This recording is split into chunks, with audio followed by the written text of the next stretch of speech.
Hey, good morning, Rebecca, and welcome to the Bragg podcast. Super excited to have you here. Thanks so much, Leah, for having me. I'm delighted to be able to come on this morning and have a chat with you and share a little bit more around my business and some of the work I'm doing in and around neurodiversity. Amazing. No, I'm really excited. It's something something I'm geeking out on right now as I'm going through my own journey. So it was very timely that you reached out and look, I mean, sure a lot of entrepreneurs are neurodivergent, so there'll be a very relatable topic for many, I'm sure. But yeah, let's just get stuck right in. So Rebecca, from global retail leader to workplace culture revolutionary, you've built this incredible career, leading operations across international markets, then founding TrustWorki and creating the Fitbit for workplace culture. Tell us about this journey. What wins from your retail days gave you the confidence to build something totally new that you're doing today? Yeah, no, thanks, Leah. Definitely, it's taken a lifetime to get to this point. And I do credit my retail experience for giving me a lot of the ability to be resilient, to think on my feet, to be able to pivot when challenges come at you quickly, that you can respond and it's not overwhelming. I don't know if you've ever worked in retail yourself, but like yeah, it's so fast paced and every day is different. It's also so customer centric. Like if you're on the shop floor, or for me, I started on the shop floor and then I went into the buying office. If you're not talking to the customer, if you're not listening to the customer, if you're not customer centric, just you won't get sales, you won't get performance, and the business won't perform. So it's very customer focused, but it's also very fast paced. I started 100 years ago working in Tierney's, the gift store. I think they're up in Dundrum now. I started in Dunleary. Yeah. So I remember selling Waterford Crystal and Ladro statues, and it was all very low key there. But then I had the opportunity to move to London and moved into retail over there and got a job in buying office. And then I moved into women's wear. And that actually took me from London to Australia. So I got to work in APAC as well for different fashion brands, which was also amazing. So you get to see retail, but also get all the learnings of retail across multiple geos and different cultural environments. And the one thing that's common in retail, no matter where you work, is no days are the same. Mm. You're only as good as yesterday's sales. And when I moved into fashion, it was obviously much more fast paced. I had started in homewares, but in fashion, if you buy the wrong thing and put it into the store, it's either a hero or, as we used to joke and say, or it's zero. So it was very much you had to move very quickly. But also you couldn't take things too personally because if it didn't work, it didn't work. You had to move on and make the sales somewhere else. Yeah. And again, like I said, it was so customer centric. Because even if you are looking at fashion trends, it is still about listening to the customer. Yeah. As with most fashion retailers, the more funky stuff is maybe 20% of what I put out there. Basically, everybody wants, white t-shirts and jeans. No matter Yeah. how high profile the fashion business is, that's really what you're kind of selling. And Yeah. so I do credit, yeah, working in retail. And actually, I only had a conversation with someone earlier this week over dinner, a friend at dinner, who I started in retail with. And we were both saying, number one, retail is a great environment for someone that has ADHD, Yeah. because you're getting dopamine hits everywhere. Now, you True. might run the risk of burning out, of course. But it's also what we were saying is I think it's a place that if you're a young person or you're early in your career, I think everyone should try and do a stint in retail because it'll just give you those baseline foundational skills that will always serve you no matter where you take your career later on. And Yeah. again, like I said, it's being able to think on your feet, it's being able to react quickly, but not make a rash decision because you're going to have to live with it, and being super customer centric. So yeah, credit retail for definitely giving me that foundational piece of my career because I worked in retail about 20 years, I'd say, Well, yeah. before moving into tech. Yeah. And it definitely Yeah. gave me the edge when I moved into tech because you're able to see things from multiple perspectives. Um, and then the other piece, actually, working, having the opportunity to work in retail in different countries, different geos. Again, it brings it back to what is the core of TrustWorki and the Fitbit model, the um, employee pulse diagnostic that I'm building out. Is that if you don't engage the hearts and minds of the team around you, you're not going to be able to deliver when you're in the heat of the moment or when you're at the coal face and in retail when you're in the front line. You do need to have a really strong culture of trust and psychological safety within the team, and that everyone's rallying around a shared purpose, and working together. And that's not, people often think that psychological safety is we're all just being really nice to each other. It's not Yeah. about that. Yeah. It's about interpersonal ability to take risks with the team without anybody kind of ridiculing you or penalizing you for, maybe contributing half-baked ideas. But it's also about holding people accountable and being able to speak directly and go, hey, maybe, we should look at it this way, but also you were in charge of that. What can we do to support you? Didn't quite work out. So I think there's an honesty as well Yeah. with psychological safety that people miss. And if you can have that within a team, from what I've seen in my career in retail, and like I said, I've taken it across multiple geos, is that if you don't have that foundational culture piece of trust and psychological safety, it's really hard to get anything done. Yeah. And then Oh, that's kind of helped good. me build towards the building out TrustWorki. Makes so much sense. I can 100% relate. And I think especially a lot of people are paranoid right now with all the layoffs that are happening, that are continuing to happen. Um, Yeah. I've unfortunately gone through that experience where I thought I was psychologically safe to make, to make mistakes, but then found out the hard way that I wasn't. Yeah. So yeah, then you have all of that as well, right? You've had people that have had bad experiences perhaps, and then Mm. they might bring that to the team, and like you say, that they don't work to their fullest ability because of that paranoia. I totally get that. And I've been through it myself. Yeah. I was made redundant from a tech environment a couple of years ago in the first round of tech layoffs. So I totally empathize and understand how people can feel going through that experience. And again, and I know everyone says it, but you've just got to keep remembering it's not you. Yeah. You're amazing, and sometimes cuts are just cuts.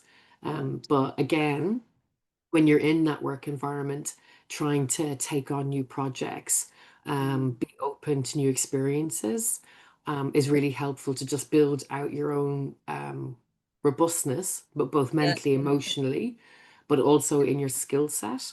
Um, I also do a bit of teaching on the side, and one of the things I talk about there, I teach women, sorry, facilitate women in leadership.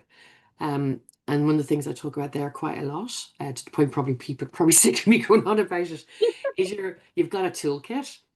And in your toolkit, you might have had tools that worked for you 10 years ago. Maybe you need to update your tools, but either way, you're adding in new tools all the time.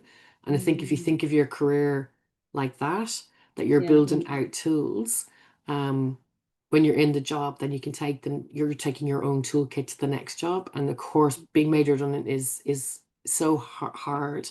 It can be heartbreaking. It knocks your confidence. It knocked my confidence, and I would say I'm fairly resilient. Yeah. But just keep building out that toolkit and know that you are amazing and that you will, ride another day, so to speak. Yeah. Yeah, no, it is hard. It is hard, of course. It's such a good point though, right? It's an important mindset that no job will be forever, but Hmm. the skills you're building up will carry with you to the next Yeah. experience. So true. Um, okay, then the impact you're making. So you're out there, you're delivering neurodivergent workshops across Ireland, and companies are finally getting it. Share a success story with us. Tell us about a workplace transformation you've created that you're really proud of. Yeah, I was pondering this question, and one that really struck a chord with me is actually just very recently, last week, in fact. Oh, cool. Um, I delivered a workshop to really experienced facilitators. So, when you think about like academic research and they talk about, there's research and then there's meta research. Yeah. And it felt like that's what I was doing. It was like meta facilitation because these folks have designed, delivered, facilitated workshops for like 2 decades. So in terms of being super experienced of going in and delivering learning and development into a whole range of sectors and workplaces, I was then going in to talk to them about neurodivergence in the workplace. So it had me on my toes because I was a bit nervous. And so that was a brilliant experience. But it was quite interesting because even though that group were super experienced in delivering and designing workshops themselves, everyone's a little bit nervous around like what's the right language or how do I support without overreaching and and as we talked about in the day, but everyone's really curious as well, Yeah. want to learn more and again when again we start with building out trust and psychological safety and then people are talking as we're going through the workshop and going it turns out probably 30% of the folks in the workshop have a neurodivergent friend, relative, etc. So they actually have got lived experience of people that they care about. Um, but awareness is just having the conversation. People I think are learning a little bit more about it. Yeah. Thankfully, there's a lot more conversations being had, whether it's on the radio. There's some really interesting TV shows at the moment. Um, Channel 4, I think, did one you can still download on Do I Have ADHD?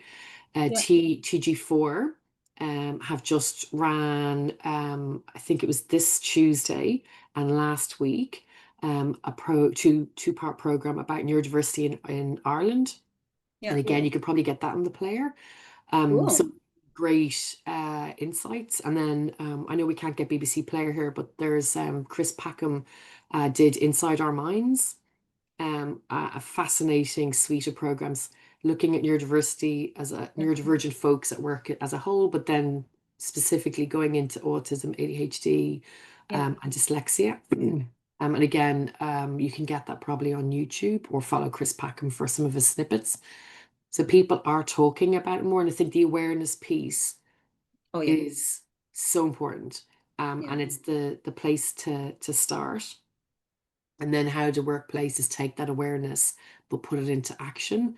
And how do you support your teammates or your employees you know, without overreaching, because not everybody discloses. And a lot of folks in the workplace actually don't maybe know that they're neurodivergent either. Yes. So how do you provide those accommodations? And then the good news is, whatever you do in terms of those initial first step accommodations, they're going to benefit everybody. There, whether you're neurotypical or neurodivergent, the benefit is that you're going to see employees embrace it full stop. It's simple things like, have an agenda, and can the agenda be issued before a meeting? Yeah.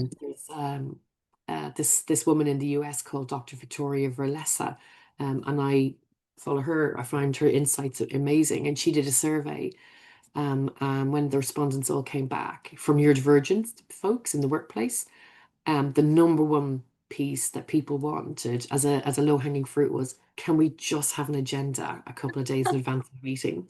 Yeah. Yeah. And Yeah. it's so simple. And there isn't anybody in the workplace that wouldn't benefit from that. Yeah. Exactly. It's so simple, but Oh, it's so hard to get. I don't know about you, but when I worked in tech for love or money, it was really hard to get an agenda. And if you wrote one yourself, then everyone would push against it or be resistant. oh my So God. yeah, it's we joke and say it's like a unicorn in the workplace. Can you get Yeah. an agenda that's given in advance? Because people then can prepare. Yeah. Exactly. And then the meeting is more focused and Mm, easier, and then you don't have to worry about unexpected stuff coming up that freaks you out in the moment. absolutely. And if you're neurodivergent, that's really hard because Very. if you're ADHD and you know something is thrown at you that you haven't prepared for, Oh yeah. ADHD minds then will go through 1,000 variables at once. If you're dyslexic and it's given to you and you have to suddenly read it in the moment, that may pose challenges. But also then if you're autistic, that may not be unfair because you need extra processing time potentially, depending on how you present in your neurodivergence. So it's quite can be quite unfair. But also if you're neurotypical and you're caught on the hoof a bit, or you're earlier in your career, Yeah. you're not allowing that person to present themselves as the best as they could. And it's such a small Oh, yeah. thing, but can make such a difference. Such a difference. Like I remember meeting up with a whole bunch of my peers. I was trying to bring us together. We were all in the same positions but different locations. Mm. And they thought I was like a weird person coming with like this big list of like topics to discuss and all of these different things that we can compare. And I think half the time they just wanted to have the chats. And I'm like, oh my God, hated that part, of course. Yeah. But It's so typically neurodivergent. I'm right. looking at my document here, and in preparation for us chatting today, I've like 10 pages of notes. And it's Yeah. so typical of like particularly ADHD of yeah. Yeah. It's like 100. almost prepping for like writing a paper. Yeah, completely. Um, all right, so excited to go into this one. Your C3PO diagnostic, Mm. the game changer. You've built something that didn't exist before, a tool that measures trust, sentiment, and cognitive diversity in ways that traditional surveys never could. What makes this innovation so powerful, and what are you most excited about with this breakthrough? Thanks, Leah, for giving me an opportunity to talk about C3PO. So if you're a Star Wars fan, you probably pick up the C3PO connection. It's the robot in Star Wars. My Love it. mentor keeps saying to me, "I hope they don't sue you for that." And I'm like, "I don't think I'm that big. I don't think I'm on George Lucas's radar just yet." Hey, you never know. You Remember, never know. we only think big here. Yeah, so yeah, it'll be a compliment if he does come knocking on my door. So C3PO is culture, and then three P's being pulse, performance, payback, and then the O is opportunity. So if you can build out a foundational culture, and again, like we talked about, underpinned with trust and psychological safety, that will unlock the opportunities for growth. But the pulse is how are you measuring employee sentiment? So getting the pulse. So rather than, a lot of businesses it's mind-blowing that they're still doing annual reviews. Yeah. Because, how do you assess 12 months of someone's contribution at one point in time in that 12 Yeah. month cycle? It just doesn't make any sense to me. No. Um, and even quarterly reviews are better, but they're still, it's still a point in time. And human nature is you kind of just remember what that person did the week before, no matter how well prepared both parties are. So the pulse piece is how can we engage with our teams on a weekly or a fortnightly basis, or if a workplace wants to do it monthly, that's fine, but it is meant to be pulse, so it's short and sweet. Um, and then that will feed into performance. So, as an example, Gallup do the annual global workplace review every year.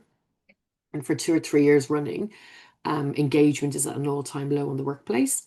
So I think, just off the top of my head, it's 80% of folks are self-reporting as disengaged at work. Wow. Yeah, That's it's, high. it's phenomenal. It's really high. So only 20% of the workforce is actually highly engaged. But the Mm, 80% that are disengaged can attribute that to the 70% of that is attributable to the manager. okay. Um, Yeah. but to be fair to managers or people that are put into people leadership positions, they're not often given the tools, the skills to become a people leader. So they might have just been a really good subject matter expert, Yeah. but leading people is such a different thing. Yeah. So how can we support those people? And that's the pulse to the performance. It's like a triangulation.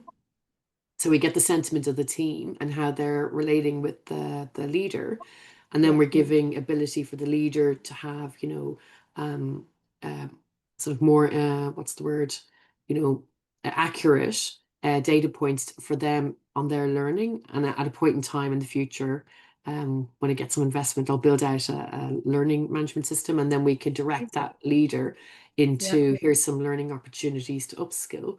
And Yeah. then you can go back to the pulse again and just see how the relationship between the team and the leader is improving. Yeah. Um, but also for the pulse, it'll give the organization a heat map. So if you've got 500 employees, We won't go below 10 employees because you want to keep the sentiment feedback anonymous. But you can start to see a heat map, and it might, be sales, it could be finance, operations, e-commerce, tech.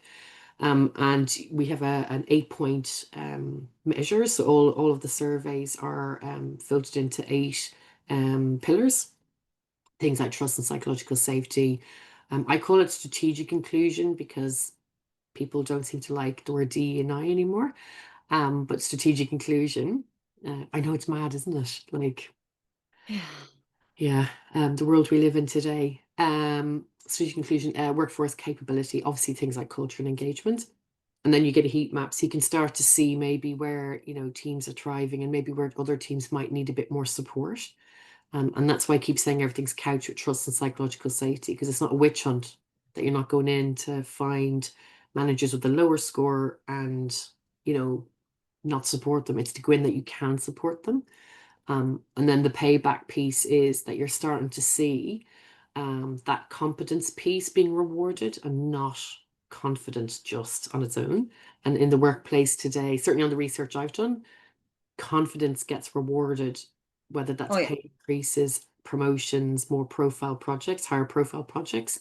So how do we find the people that are doing great work? And again, that will also help for the cognitive diversity, because a lot of neurodivergent people are doing amazing work, but often wouldn't be the most vocal. It Yeah. will support people that are maybe more introverted in the workplace. It makes it gives greater visibility to the organization of some of the amazing emerging leaders that they may have within already. And that then leads to the opportunity because you're getting a full workforce contributing.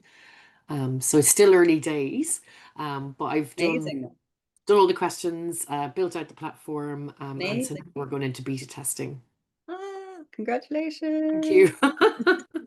That's a This is where huge. let's see if it actually, yeah, but what's the word? Put your money where your mouth is. So we're now testing.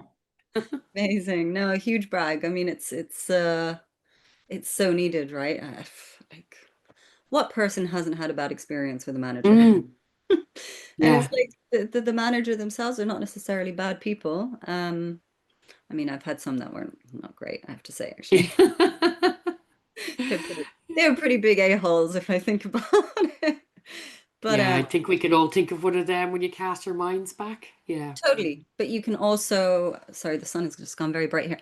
You can also usually bring that back to a point where they're under some sort of stress themselves, right? Because Hmm.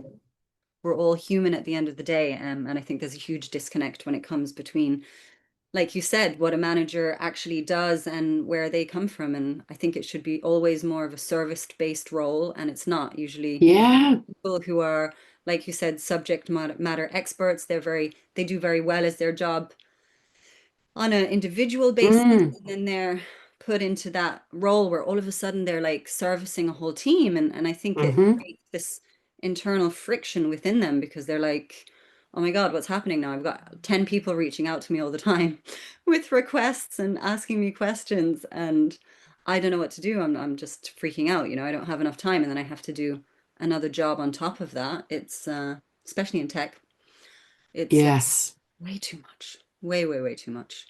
Oh my, you're so spot on. And I love that what you said there as well, Lee, about yeah, that you're actually serving the team.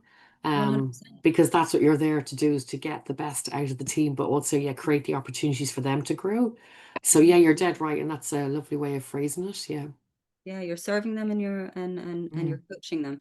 My husband Yes. geeks out on this topic quite a lot.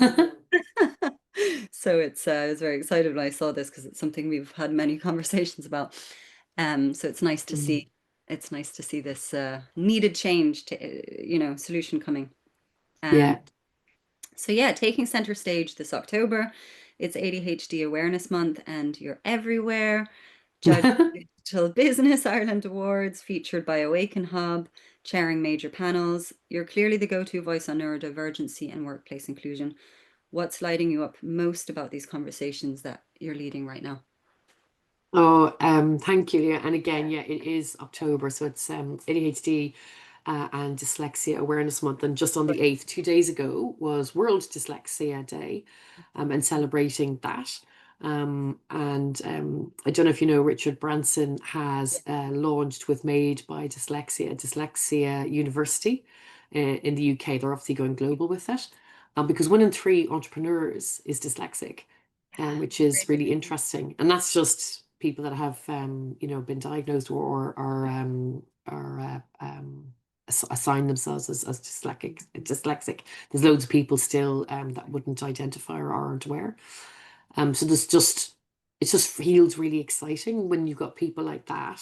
And Yeah. Kate Griggs, who is also the person who founded Made by Dyslexia, as an example, out there advocating for all of the opportunity for businesses, for individuals, for companies, and through, as an example, dyslexic thinking, which is being able to have a big picture thinking, Yeah. see patterns or anomalies and patterns that others don't, and seeing those opportunities. And then similarly with ADHD, Yeah. because we can process vast amounts of potential in our heads all at once, which can also be exhausting. I try and explain that to people. It's like you can feel all the electrodes sparking in your brain, and then you can see every possibility all at once, and then you go, "Oh my God, how do I pick Pretty one?" much. Yeah, how can you channel that in? So that I find really exciting. And the fact that a lot of people are now beginning to see that a really healthy combination of that cognitive diversity or neurodiversity in the workplace being bringing neurotypical folks and neurodivergent folks together is going to Yeah. give you the best blend of innovation, creativity, thinking differently.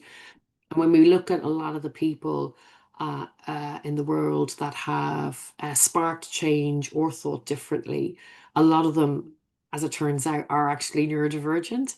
Um, and that's not to put pressure that every neurodivergent person has to feel that they're going to be like, No, of Steve course. Jobs or Richard Branson or Emma Watson or Simone Biles, all these incredible folks that are.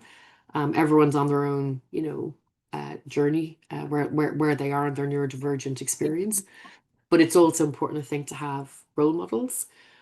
So that sparks me up. And then my nephew is dyslexic, Yeah. and he's just 12.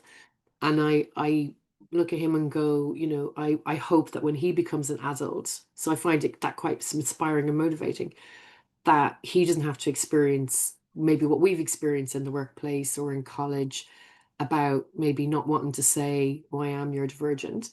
I Yeah. don't have that. I don't mind telling everybody that I am. Um, but I also know that most people do feel uncomfortable about it. Some people feel a bit ashamed about it. I'm in quite a few support groups for either ADHD, ODHD, autism and ADHD, Yeah. or just general neurodivergent groups. And I would say, even though the research indicates that 50% of people don't declare in the workplace or don't disclose, I would say from the support groups I'm in that it's more 90%. Yeah. I wouldn't be It's, surprised. yeah, people just don't feel comfortable to share. And that's an awful lot of amazing talent that's getting missed in the workplace or in any organization that you're in. And so how can we create that safe space? Again, everything keeps coming back to trust and psychological safety. How do we Totally. create Oh my space God, where yeah. people can bring their best selves to work? And for small accommodations, Yeah.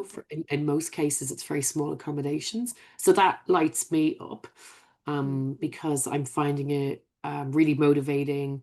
I find it really exciting. The more I'm learning about the opportunities and capabilities of how neurodivergent talent presents, I really think it's the future for a lot of businesses. Um, One of the other pieces that I have found in the research and is Chris Packham. Coming back to him, Yeah. he did an interview with GCHQ. And GCHQ is in the UK, there's 3 intelligence agencies. So we would all be familiar with MI5, MI6. But GCHQ is the third intelligence agency. And Okay. they do all of the cybercrime, cybersecurity, Yeah. hacking, etc. They're protecting the UK from all of that. And they specifically have a recruitment strategy where they're trying to bring in 50-50 neurodivergent folks Oh and wow, brilliant. neurotypical. because they have identified all neurodivergence, all neurodivergent folks can bring value into Yes. that sector, but particularly dyslexic thinking. Yeah. And that in some cases it can find anomalies or find, the bad thing in the code Yeah. better than AI, Yeah. which Recognize is the pattern. phenomenal. Yeah, they can recognize the patterns. Yeah, absolutely. So you kind of go if a leading intelligence agency is seeing the benefits.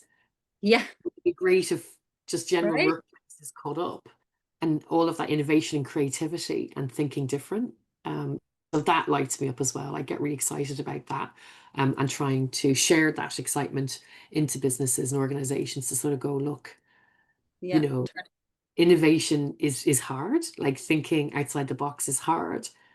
But here you have a whole group of folks that are going to give you a lot of lateral thinking, thinking differently, and the combination of employees, neurotypical, neurodivergent together is going to give you, potentially some great competitive advantages, and drive your business forward. So I think that's really exciting as well.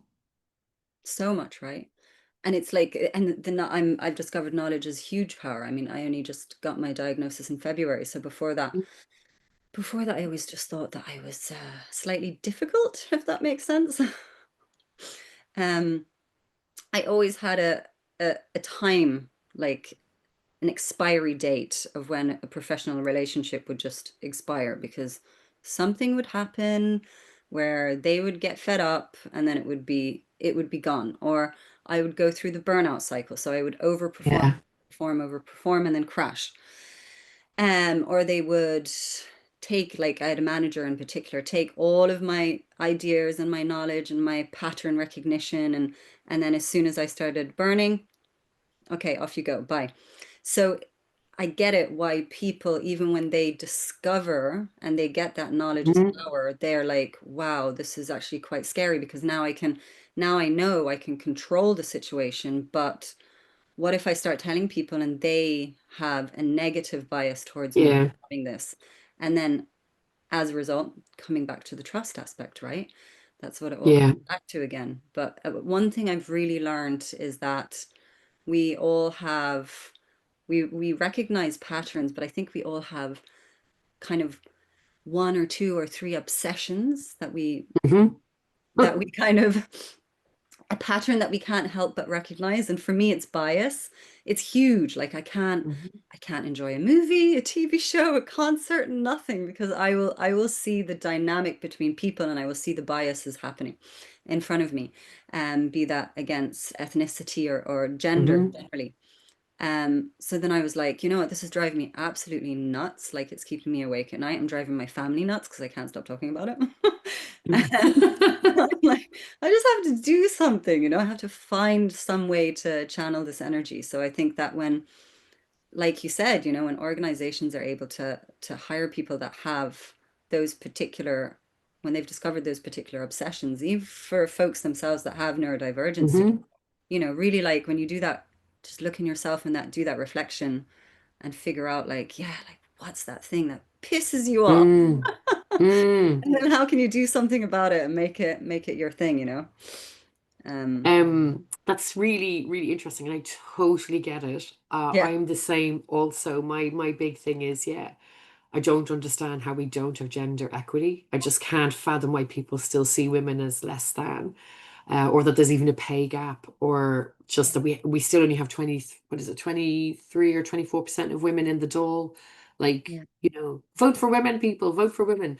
Yes. Because if we can get them into policy and legislation, that affects the whole country. So yeah, vote Totally. vote for women. But also, yeah, interesting that you mentioned that as well. Again, in the research, it shows that neurodivergent folks are really, really high on social justice. Yes. So yeah, that does often where, yeah, you'll go, that's not right. And that's, I'm going to have to make a change or get involved or do something. So we're all really high on social justice, which is a good thing. Yes, definitely. Yeah. And But actually then the burnout as well. You're right. I should write a book on burnout. I'm sure we all could that are neurodivergent because it's either. it's high, high, crash, high, high, crash, and you keep repeating it. even with the Yes. best of intentions, all the post-it notes Mhm. everywhere saying stop, rest. Yeah. 100%. We need that book, Rebecca. Please. Yeah. Oh, Burnout is definitely something for all of us to be mindful of. But yeah, particularly for oh yeah. neurodivergent folks, because we get, like you said, you get latched on to something that really inspires you or really excites you, and that can be a work thing too. And you just go all at it. Yeah, Oh, yeah. absolutely. And Yeah. then burn out. 100%. And you completely forget to look after yourself. And Yeah. especially women, because there's all that conditioning that's attached to taking Mm. care of everyone else around you before yourself. Yeah. I'm very lucky that I have a husband that's like, okay, go take a shower. Yeah. Thank you. Sometimes I get annoyed. I'm like, you don't have to tell me. I'm like, yeah, but he does. But he does. Oh, But that's so yeah, funny. Yeah. you know, you know yourself. It's Yeah. yeah, it's all of Um, these things. Yeah. And interestingly as well, in that documentary or show, Do I Have ADHD or Do You Think You Have ADHD? Like I said, it's on Channel 4 Player. Yeah. They noted that the fastest growing or the largest growing cohort of people getting diagnosed with ADHD in the UK, and unfortunately we don't have the stats in Ireland, is perimenopausal women. Not Uh, surprised. Yeah. yeah, exactly. So when you go into perimenopause, your estrogen levels drop, and Mm. that regulates dopamine. So then your dopamine levels are more spiky, Yeah. and the receptors that help you process it start to decline. So, which basically, in short, forces you to unmask. And unmask means that you just exactly what you were saying there about the social norms, Yeah. that you might be really tired later because you spent all day at work trying to be a good female leader, and abide by social norms. And then you get home and you do unmask, although you may not name it that, and you're just wrecked and exhausted. Yeah. And perimenopause kind of is that all on steroids. And then Mhm. suddenly you go, okay, there's something else here as well. This isn't just tired or burnt out or had a hard day at work. So I think that's interesting and something for women to be aware of, that our hormones play a part in us. If you haven't been diagnosed as a child or throughout your life, that perimenopause is a real peak for women, learning that they may be neurodivergent. Yeah, I heard that. And when often as well when they become parents, right? Because all of Mm, this huge extra workload. Um, and then as well, I mean, women present much differently. That's what I've been yeah. really geeking out now. If I hadn't done the research before, when I went into my diagnosis, I don't know if, like, it wasn't on a lot of questions, but there were some Mm, questions I had to push back and say, that's how men generally present. And actually, this is how I present on the opposite way. Because so from my research, yeah. I discovered that's how women present. And then she was like, oh, yeah, okay, okay. So it's like, Mm, you really have to, there's this extra layer, especially if you're very high masking. Um, yes. Yes, which definitely. I think Yeah. a lot of women end up doing, right? So Absolutely. Yeah, yeah, it's completely. going Because we're unrecognized. masking anyway because of, yeah, gender norms or the pressures of societal norms. Absolutely. That you don't see, yeah, that there is potentially something else there underneath it as well. And I don't know how you felt when you got your diagnosis, but I think knowing it's just like such a relief. Oh yeah, It huge. just makes everything feel like, okay, that makes total sense now. Yeah. Yeah. And then No, you can, like you said, research the tools that can help you or support you. yeah, Mm. exactly. And then figure out where to go from there. And then be more patient with yourself, not Mm-hmm. taking on 50 million different projects anymore. Yes. Absolutely. And Jeez. if I can, just to say, I have engaged with ADHD Ireland. My leading presentation is ADHD. Right. I combined, but they have incredible resources and they're all free. Oh, cool. They do body doubling sessions. Yeah.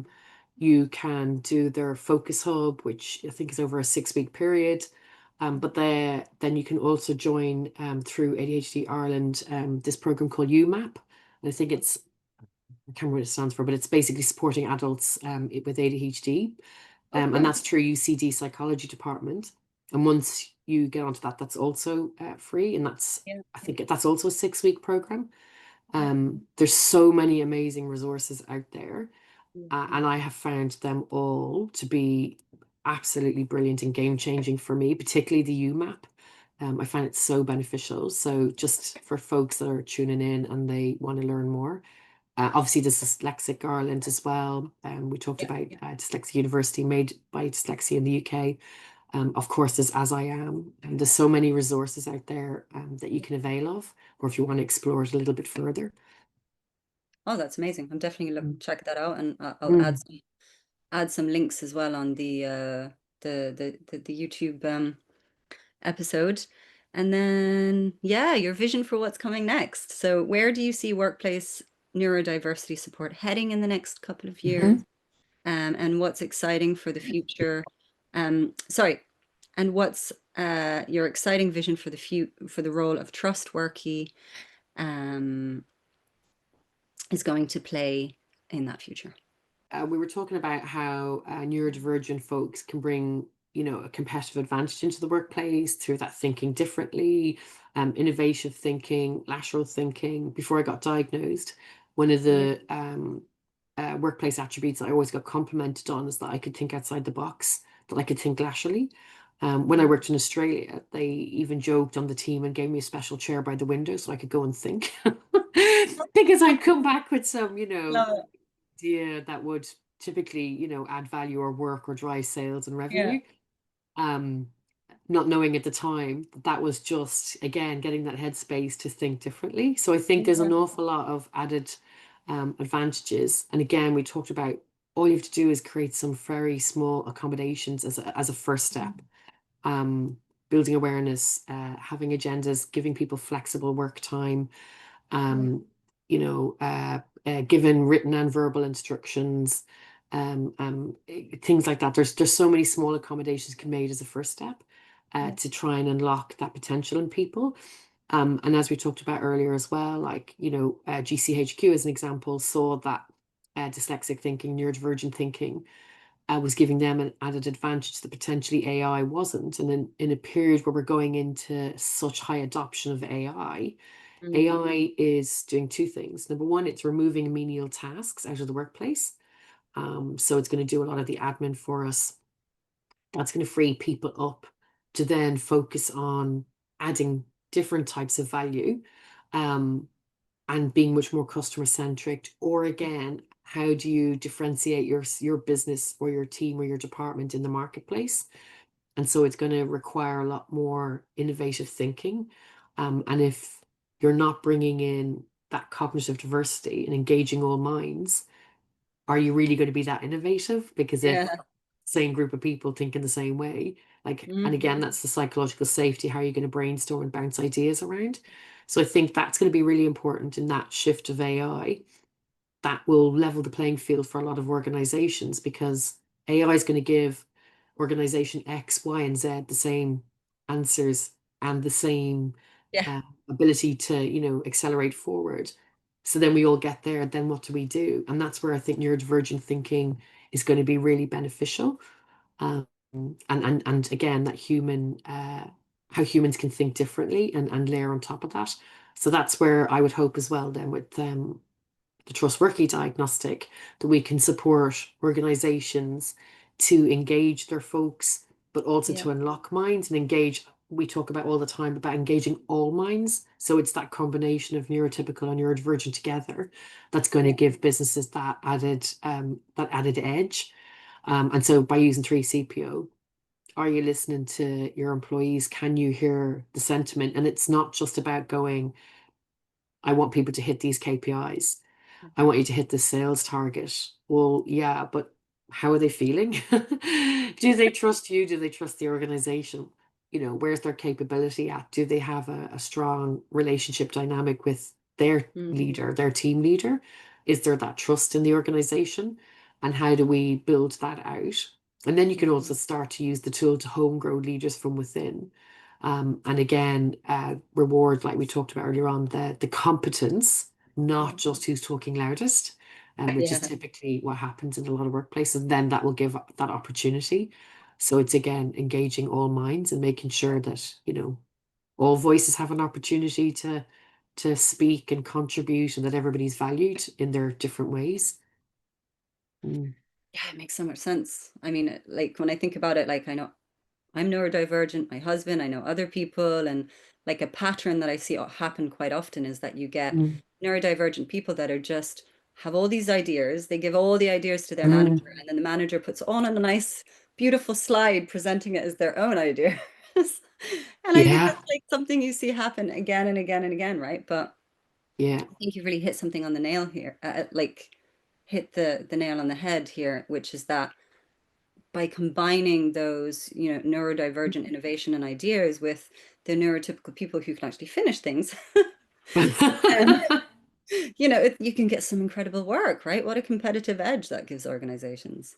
Yes, hugely, hugely. Yeah. And again, knowing that if the research is showing that 50% of people don't declare in the workplace they're neurodivergent, my own experience would put it much higher. I would I anecdotally think say it's so. 90%. Yeah, It just feels like that's an awful lot of amazing thinking that is not getting tapped into. And also for those employees or those folks in the organization, they're not also being able to be their best selves at work, and that must be really tiring for them.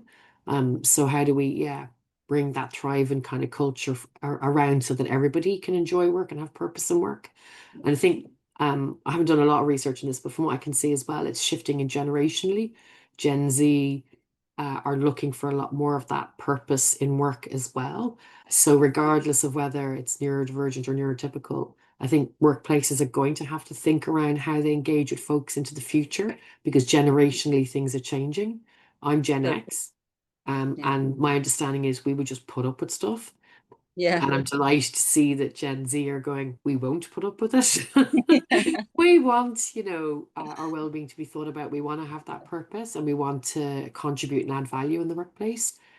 So I think the workplace does need to evolve, or leadership and how organizations um, cultivate their culture and build trust into their cultures. It needs to evolve. And a lot of organizations are doing it, but I would say there's majority probably laggards that are still thinking it's, but you didn't hit this goal, you didn't hit this KPI, which is important, but you need to yeah, have both. You need to support people to achieve those goals. totally. Well, I'm very Mm. hopeful for humanity because we need to make that shift, right? Because it's Yes. it's Yeah. otherwise it's The not world's in a funny place. totally. Oh my God, 100%. So as traditionally, usually when we get to the end of these conversations, I do some bragging for you. No, just look, Thank you. incredible story, Rebecca. Like, thank you for being on here. I love that, you know, coming from retail and then going and starting TrustWorki and helping organizations because it's I mean, I can honestly say myself from all the different places I've worked, I think, and I worked in a lot of different places, typical ADHD. There was only one employer that was, I can really say I had a positive Hmm. experience overall. So it's needed. It's Hmm. so needed. And then the incredible innovation with the name, which I love, C3PO Diagnostic. Yeah, I just think it's going to be a huge game changer. It's really, really exciting to see where this is going to be going. And we need it as being a neurodivergent person myself and all the experiences I've had. I can just see how this can make such a huge impact for individuals and organizations and create that brighter future. So thank you. It's amazing. Thank you so much, Leah. First of all, for having me on and giving me the opportunity, especially in the month of October being ADHD and Dyslexia Awareness Month. So great that we're building that awareness. Um, but also for what you're doing. Isn't this it's just wonderful that you're giving women that opportunity to be able to brag because we need to do it more. And the more we can all lift each other, the better. So thank you so much for giving women this opportunity and in a safe space to be coming on and doing something that probably isn't comfortable for most of us. But you make it so easy. So well done to you as well, and thank you for this. Oh, you're so welcome. In between all the doom and gloom, I'm like, you know what? Let's bring some smiles to our Yeah. faces. And make some of that that change and get that bragging going. Yeah, absolutely. Be Ah, the change you want to see in the world. Isn't that what they say? Yeah. yeah, 100%. Thank you. All right. Thank you. Just gonna stop